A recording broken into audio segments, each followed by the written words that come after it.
من از کار آمده ساعت‌های دراز فقط کاری من همین پاشا کشتنه. دیگر کار ندارم. یگان کتاب خواندن، یگان تلویزیون تماشا کردن باور کنید امکانیت نیست. اینها یراق‌های قدرت‌الله بر ضد پاشاند. 2 سال باز هر شام پاشاکشی به یک مشغولیت دائمی‌اش تبدیل یافته است. چون که همین دیوی ناحیه سینو 2 سال اخیر همین کوچه ما در یک پرتوگاهی عمومی شهری تشکیل کرده. تمامی پرتوی خانه‌های برنده‌شون شهر گرفته به همین کوچه ما را می‌بیارن. در همین کوچه ما ریخته 2 روز و 3 روز می‌ایستاد بعد گرفته برده می‌پرتند. قدرت‌الله در محله نواباد بالای ناحیه سینای پایتخت زندگی می‌کند. ساکنان محله میگویند بجز از بتون و جویبارهای شکسته پرتاب‌های هم اینجا می‌آورند که برانگیزنده بیماری‌ها است.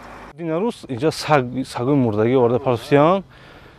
سگور آورده پرستیان اینا اهلا بینه همش این ایگجی چی موس چند برشه آورده سن دینا بیگه آورده پرتوفتن هر روز آورده سگور اونجا میپرتیان میسوز ای گجو میارن نمیدونم اکو 10-12 سگ هر روز یک روز پس تیر قطعی کمون قطعی پرونده زخمی کرده یارادور کرده آورده در همین اخلاد میپرتویند در همین اخلادگاه کرگیشون و همین گودکچه‌های ما یگان میدانچه ورزشی نداریم.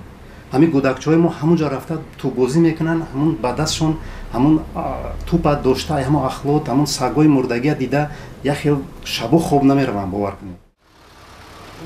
ساکنان میگویند چند مرتبه با مقامات مراجعت کردند تا با مشکلشان رسیدگی شود. 3 مرتبه ما همین حد و همسایه مصلحت کردیم.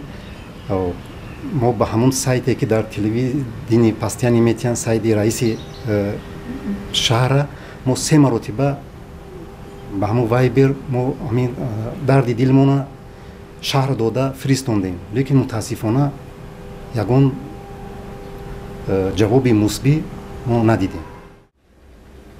قدرت‌الله میگوید به خاطر از بیماری امین داشتن فرزندانش آنها را به ده روان کرده است. حالا او در خانه تنهاست. خانه میروبد، طبق میشوید و پشه میکشد. باور کنید بسیار مخلص سخت فوتبال ما چمپیونات جهان در روسیه تمام شده من یگان بازی را تماشا کردن نتونستم.